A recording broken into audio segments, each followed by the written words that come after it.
Billy Earl, and we're on Eastern Shore Politics / Delmarva Americana / Lore of the Shore today, because we've got a guest who falls kind of in between most of those normal categories, but this is one of the much-loved people of this community, an academician, a person who's been involved with this community for quite a long time, and we thank you for coming by. My pleasure. I know you could be in New York seeing a show or in Paris at the Champs-Élysées having a cafe.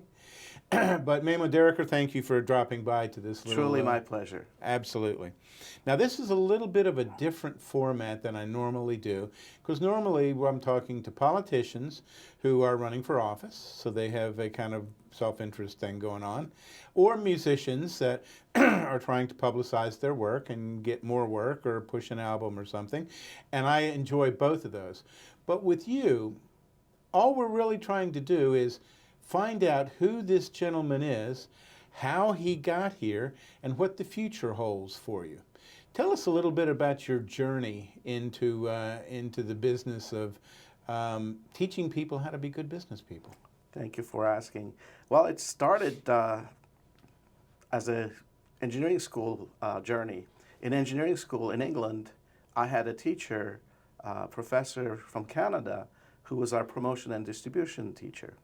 And that essentially was the marketing function. She was talking about how to market whatever the engineers build. Okay. And I was fascinated by everything she had to say and decided there and then that I was going to follow up my engineering degree with an MBA. I had a short stint working for 2 Fortune 100 companies in the United States. And then following that, I did my MBA at the University of Memphis, focusing on marketing. And lo and behold, about halfway through my marketing studies, I bumped into that Canadian professor in New York City. You were just mentioning New York, okay, right across from Macy's. And I told her that she changed my life, that I was going to do this. And she looked at me, she said, "I don't think you're going to stop there." She was right. I continued on to do a PhD. That PhD took me to Boston first.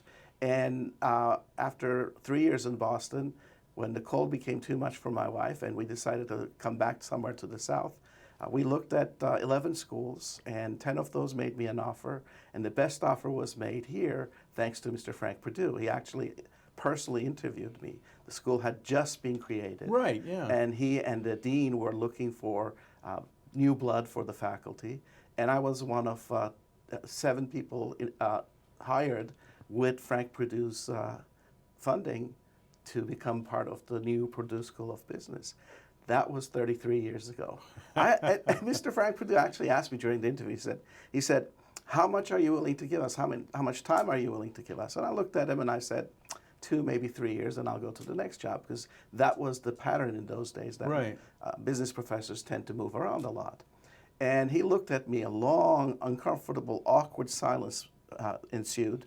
And he said, "Young man," he said, "if you last a year, you're not going anywhere." He's absolutely right. 33 years later, I'm still here. My wife and I, we've already made our final arrangements with Holloway Field Home. So this is not only home, this is forever home. Okay. And in reality, when you look at the years we've spent here, for both of us, Veronique is from Paris, France. I'm from Istanbul, Turkey, and we met in Memphis, Tennessee. But the place we have lived the longest in our lives is Salisbury, right here, Maryland. yeah. So this is so much home. And unlike some other people, this is our home by choice. Yeah. We can go anywhere, as you said. We're trilingual, each one of us. We have PhDs. We can go anywhere we want, but this is home. We want to be here. We love it here. How did you end up going to engineering school in England? My dad was an engineer, and it was never a question in our household that I was going to become an engineer. And initially, I actually went to engineering school in Ankara, Turkey, where his business was.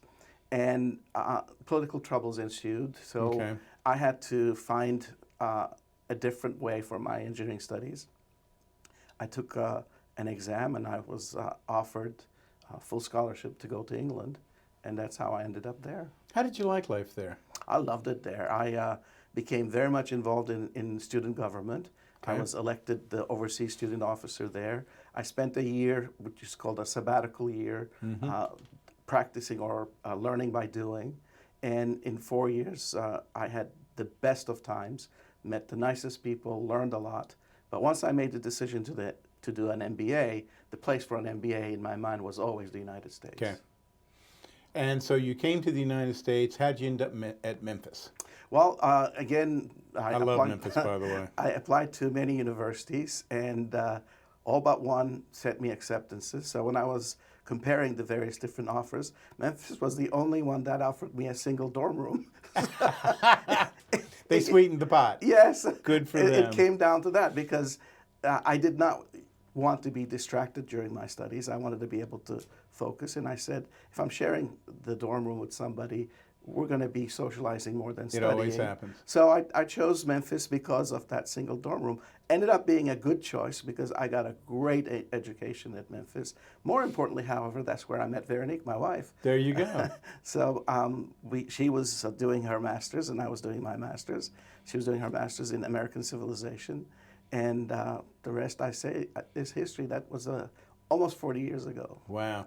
Now, she is French? She's from Paris, France. Okay. As I said, I'm from Istanbul, Turkey, and we had to meet in Memphis, Tennessee. There you go. Go figure. Hey, there's a country song in there somewhere. Somewhere, yeah. So, at the point at which you come here, what were your first impressions of Salisbury as a place, not necessarily as an academic setting? So I'll share with you what my wife said, because when I came here, I liked the school, and for me, the school was the primary decider. Yeah. But obviously, when you have a spouse, you want to make sure she wants to be there as well. Yeah. So I told the dean, I said, I don't know what my wife is going to think of this place. I like it. He said, well, bring her down, let's show her the place and let her decide.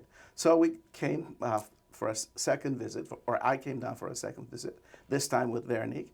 And Veronique looked at the town. At that point, this was 1988. Okay. There was not much here compared to what there is here today. Right. Today, it's a very cosmopolitan city. There's almost everything you can imagine here. In those days, there was not that much, lots of farmland. And Veronique looked at me. She said, well, 2-3 years we can do it, but this place doesn't even have a Taco Bell, she said. Now, the funny thing is, Veronique at that time didn't eat at Taco Bell. Right. And I don't know why. Cultural reference. She chose Taco Bell as the metric there. But she was a little bit taken aback that it was more rural than we were ever used to. My very best friend in Texas, where I lived for almost 15 years, is from Salisbury here. And he told me a story once about how when Taco Bell first opened up on the Eastern Shore, I believe it was in Dover, and they got in the car and they drove up there because now there was going to be exotic food on the Eastern Shore. That is so true, though, how much it has changed. Oh, yeah. You know, when we first came here, if you were going to eat spicy, that meant you were going to put the spices in. It wasn't available out there. So a lot has changed, but all in a good way. A couple of things have been difficult. You know, I remember somebody one Friday afternoon complaining about the traffic. I came down from Boston. You know, I lived in New York. I lived in Houston. Yeah. So that was not traffic, but overall, I just absolutely loved everything that we observed here on the shore. How it became, as I said, more cosmopolitan, how more choice became available, and the presence of a university in the community changes everything. Changes everything. Yeah, I mean, any kind of cultural exposure you want is there at the university, if you're willing to go after it. Yeah. So I was at home in Salisbury from the get-go. In fact, as I said, Mr. Frank Perdue was absolutely right. Within a year, I just fell in love with the place. And Veronique got very involved in the community. She became the director of downtown development. Later on, she became the regional director of the Lung Association. Then she did her PhD, and now she's the chief strategy officer of the Community Foundation of the Eastern Shore. Yep. So she has become just as enmeshed in the community as I have. So this is truly a place of love for us. Well, interesting. What a history and interest in service the two of you have. We both come from that kind of a background. My mom was the CEO of a national charity back in Turkey, dealing with orphans. And my in-laws have always been giving individuals. So this is what we grew up with. It was natural for us to continue the tradition. Well, that kind of addition to a town here. When I lived in New York City, I really learned what traffic was. And it does interest me that when I'm talking to somebody here and I'm talking about going back to where I grew up in a college town, College Park, Maryland, that it's an hour and a half drive. In Texas, hour and a half drive is basically one end of Dallas over to Fort Worth. But there are so many things about this town that are changing so quickly. And I have to give, a shout out to the mayor, who, as a person with an urban planning and an architectural sensitivity, he's put a stamp on this town that I think is very fortunate and very fortuitous. Exactly. He has vision, and his background in urban planning is very useful to everything Critical. he does. Absolutely. And I am very honored that I was the first person to write a check for his campaign when he announced he was running for city council many years ago. He saw me at the then giant supermarket, and he said, "I think I'm going to run for city council." And I said, "Can I write a check?" Yeah. And he said, "No, absolutely not." And I remember that was the first thing I had done in support of him. And what a great return on investment that has been. Absolutely, indubitably. Interesting thing. I don't think that most people recognize the concept that so many decisions that affect their lives significantly occur at the local level. Of course. They're not national issues. They're not, and we too many times when we're looking at local politicians, we want to know what their national stand is, as if it has any relevance. No, it doesn't. And in fact, this is something we discuss quite a bit when we're talking to business decision makers, business leaders, because they too want to know who to support. And sometimes they simplify it by saying this party, that party. Yeah. The reality is it's not the party, it's the individual. And it's not just the individual, what that individual's platform is, who advises them, to whom do they listen, and are they willing to listen? Are they willing to change as the conditions change? If a politician says, "I've decided this, I'm not going to ever change my mind," worries me a little bit because environment changes, conditions change, so we must adapt, just the way a business must adapt. So I tell people, listen to the candidate, not anything else. That is an incredibly astute and well-stated position. I wish that were more commonly found. Mm-hmm. Well, and in some ways, the national parties are hoping that that is not the case. Oh, no. Because they tend to appeal to emotions, and they tend to have strategies that are based upon making somebody angry or desiring something, envious, whatever. And that way, they're hoping that not much thought is going to go into the actual platform. Doesn't matter which party it is. You pick any one of our parties, and you look at their history. Frequently, what they say during their election campaigns and what they do after winning those elections don't match. Nope. And in some cases, they really don't match. So it really behooves us as individuals to listen to the candidates and listen to what they are saying, and if they have history, look at what they have done to be able to make our decisions. Yeah, and to be skeptical. When we're being pandered to, sometimes it is appropriate to say, well, nothing in your history suggests that this is actually the way you feel, but let's see what happens. We've had some the people who have ascended to the Supreme Court of the United States, that the allegations being made is that they were less than forthright with their positions on certain issues. Well, there's really no recourse with a Supreme Court justice. However, with a member of Congress and with a member of the Senate and all of the council members, both state, not state, but county and city, there is recourse. But, we tend to have short memories. Yeah, and because we are bombarded with information, because life is very complicated, we're human beings. We try to simplify things as much as possible. And in that simplification, we forget that there is history involved here. There is logic that can be deployed to be able to determine who is the better candidate. I look at the past 33 years I've been here, and I realize that in many cases, some of the best business decision makers, some of our business leaders have voted for one party or the other without really paying attention to which party does the business-friendly things at the local level. Frequently, it's not the one they vote for. No. Frequently, it's the one who says they're going to help them, but it's the other one that actually comes in and brings the solutions. And again, it doesn't matter if it's one party or the other. This has happened all the time because at some level, we are not, as electors, holding people accountable. We are continuing to vote for the same party, let's say, and not saying, look, this is not what I supported you for. Why are you doing this? If you continue to do this, I'm going to support the other one.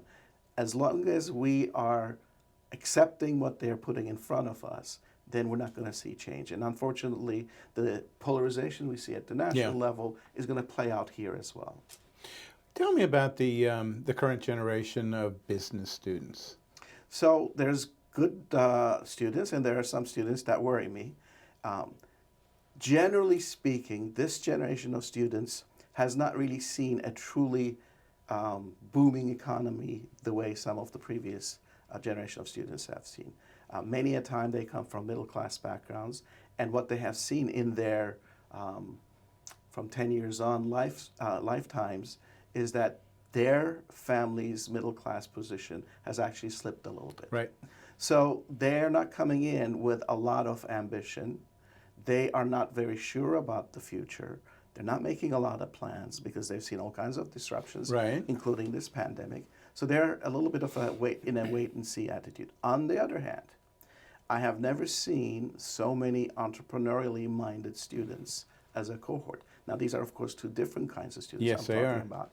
But the entrepreneurially minded students as a cohort give me hope.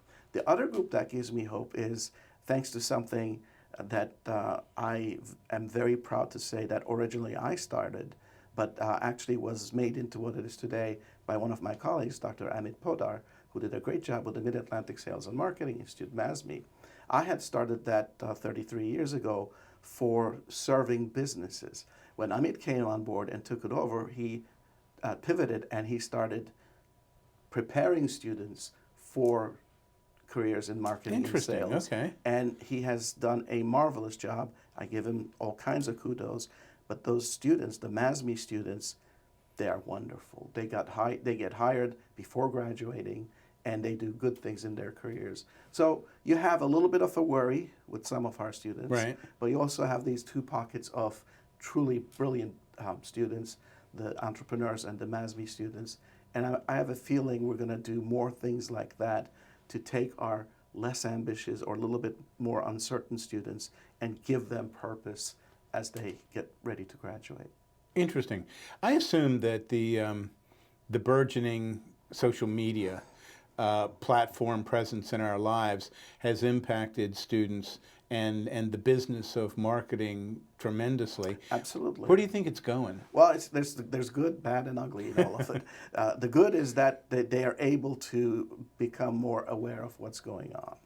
The bad is, like everybody else, they're being bombarded with information. There's information overload happening. And at some point, it is hard to cut through all that clutter to get through to them. And the way I have found in my classes is that I meet them where they are. So I reached out to them through social media, through apps I have created to deliver the content, interact with them that way. And that has helped. But looking into the future, there's just the pace of change is too fast. 1 year it's Facebook, next year it's Snapchat, then it's something else. But from a marketing perspective, you're absolutely right. This is a completely different world of marketing than the one I grew up with.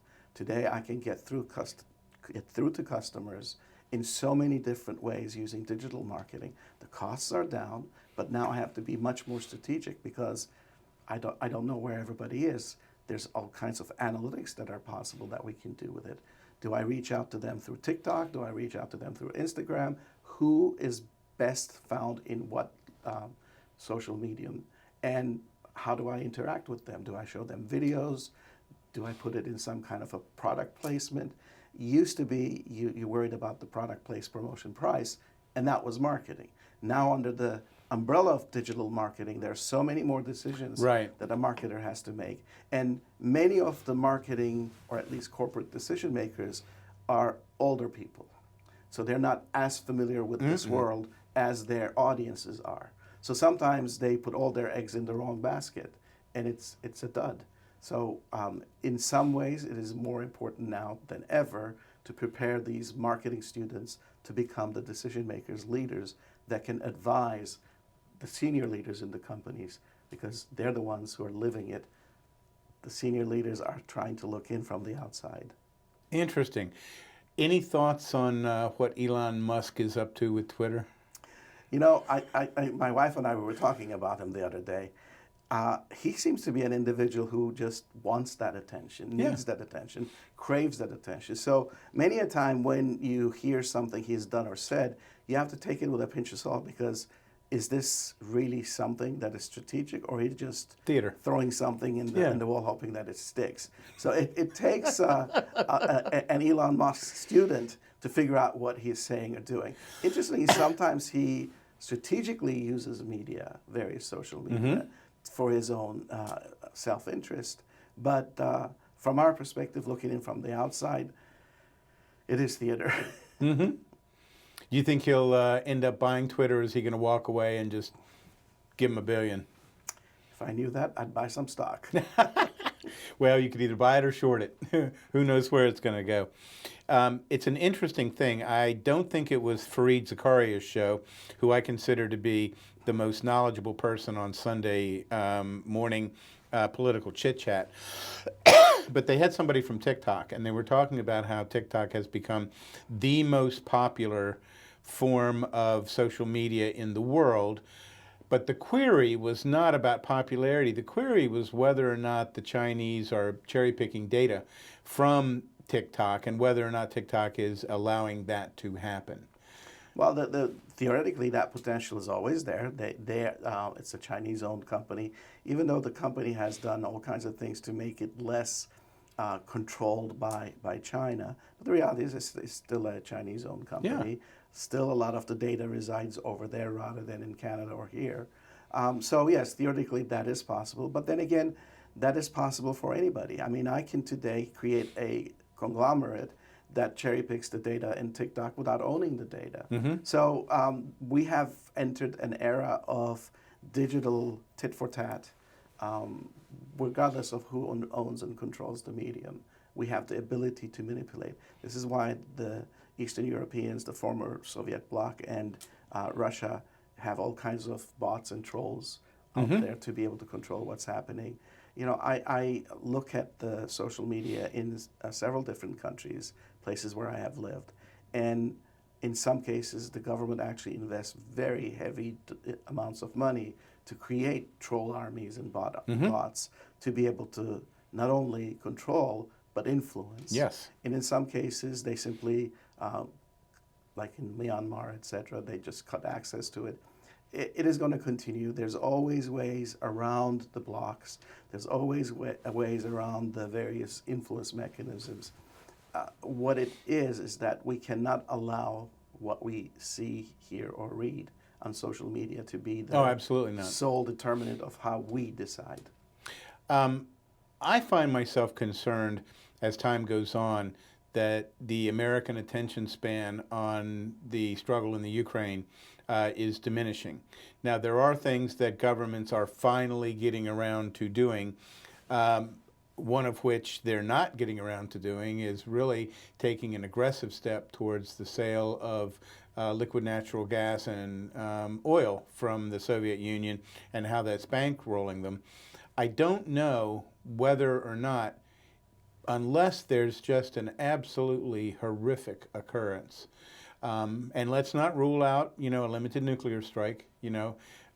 This President Putin doesn't appear to be well connected all the time to reality. And if he is sick and if he is dying, at what point does he say, what does it matter? I'm going anyway. I'll just take all those other folks with us. What do you think about that? So if we look at the history past 50 years, we see this movie on and on and on. We've seen a version of it in Korea. We've seen it definitely in Vietnam. We've seen it in Syria. Now we're seeing it in the Ukraine. When individuals in power think that their position is being not as strong or is being weakened, they tend to attack somebody. Yeah. And they create these conflicts from thin air, and they try to whip up emotion in their country against whoever the other is. And unfortunately, there are enough individuals around that person of power that they allow that person to do these things. Yeah. There's a lot of self-interest involved, etc. In the final analysis, it is the people who pay. It is both the people of the other as well as the people of the attacking nation that pay. And unfortunately, these things last very long, and sometimes there really is no resolution. If anybody says there has been a resolution in Korea, they haven't been to the demilitarized zone. There is no resolution there, gosh, how many years later? And look at Syria, it's still ongoing. With all the help from Russia, Assad has not been able to overcome the opposition from within. And the same thing, unfortunately, I think is going to happen in the Ukraine. The West is not sufficiently solidified or economically determined to oppose Putin in what he's doing. So there's going to be, in my opinion, some level of status quo with the eastern part of Ukraine being in de facto control of the Russians. Always the threat there to go further west. And there's going to be skirmishes just the way they were before this happened in the Donetsk region. So these things butter some politicians and some leaders' bread. So those conflicts have a strategic and tactical reason for these individuals, and the consequences are of no importance to them. The people who suffer are no importance to them. They are simply pawns on the chessboard. And until somebody around these leaders says, enough, you've gone too far, until somebody has enough power and confidence to say, I will oppose you, this will go on, because it's so easy to manipulate voters with emotions. Yeah. That these people are in a situation where they're not really truly dictators. They're getting voted in.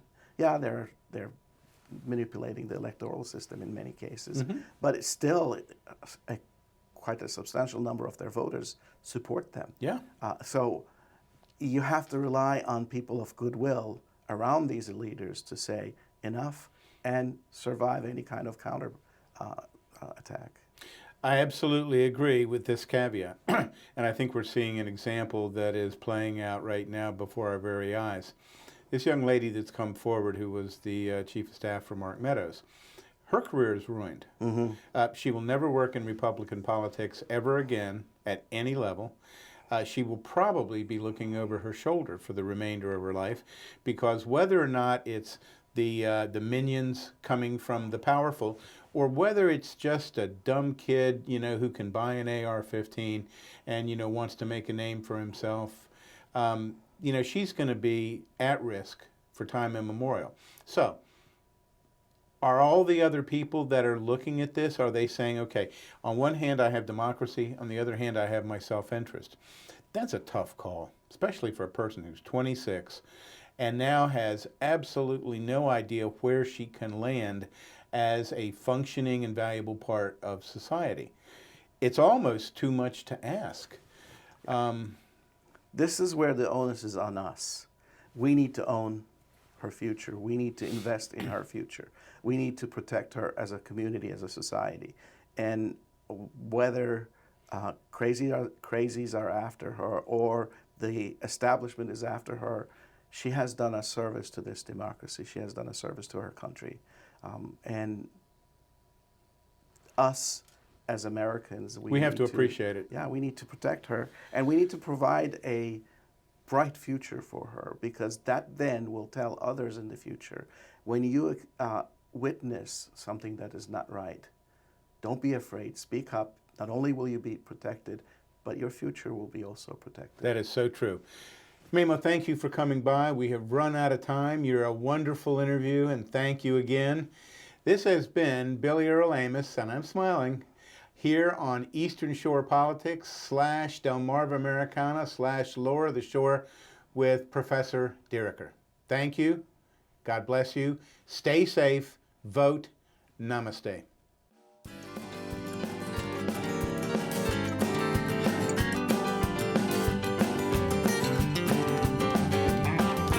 I'm just looking for a four-leaf clover. I'm just looking for a piece of dirt. I'm just looking for that sweet salvation, a one-piece heart that you just can't hurt.